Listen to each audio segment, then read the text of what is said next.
Hi, happy holidays. Welcome to Story Time with Gigi. I'm so glad you're here today. Today, we're reading How the Grinch Stole Christmas by Dr. Seuss. Today is part 2. Yesterday, when we left off, little Cindy Lou Who had just found the Grinch stealing the Christmas tree. Let's find out what happened.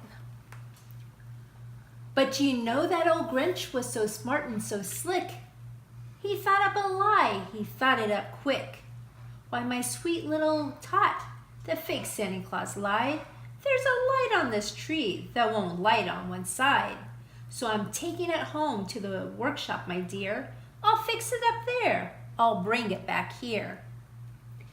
And then his fib fooled the child. Then he patted her head and he got her a drink and he sent her to bed. And when Cindy Lou Who went to bed with her cup, he went to the chimney and stuffed the tree up. Then the last thing he took was the log from their fire. Then he went up the chimney himself, the old liar. On their walls he left nothing but hooks and some wire. And the one speck of food that he left in the house was a crumb that was even too small for the mouse. Then he did the same thing to the other Who houses, leaving crumbs much too small for the other Who mouses. It was 1:15, all the Who's still in bed, all the Who's still a snooze, when he packed up his sled. Packed it up with their presents, their ribbons and wrappings, the tags and the tinsels, the trimmings and the trappings. 3,000 feet up the side of Mount Crumpet, he rode with the load to the tip-top to dump it. Pooh-pooh to the Who's, he was grinchily humming. They're finding out now no Christmas is coming. They're just waking up. I know just what they'll do.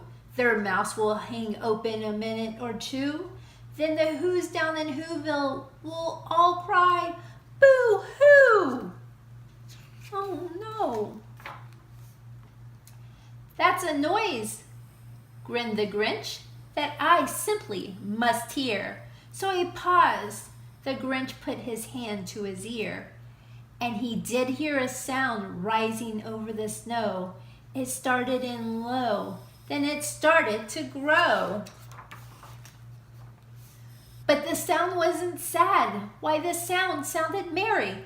It couldn't be so, but it was merry, very.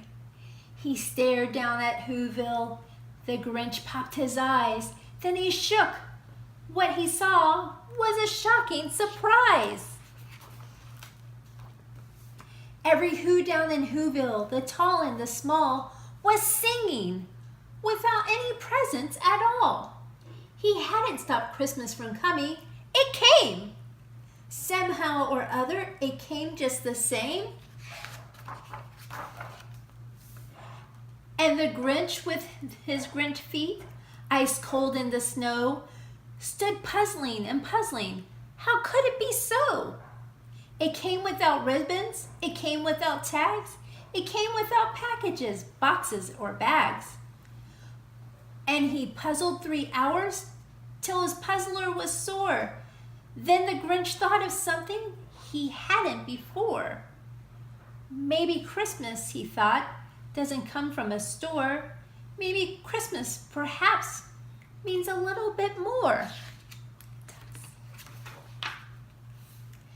And what happened then? Well, in Whoville they say that the Grinch's small heart grew 3 sizes that day. And the minute his heart didn't feel quite so tight, he whizzed with the load through the bright morning light. And he brought back the toys and the food for the feast. And he himself, the Grinch, carved the roast beast.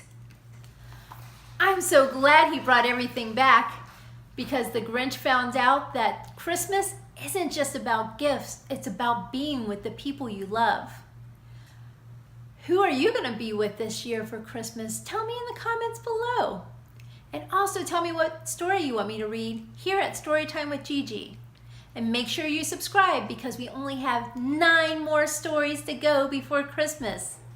And until next time, as my friend Les Brown would say, shoot for the moon because if you miss, you might just land amongst the stars. Bye!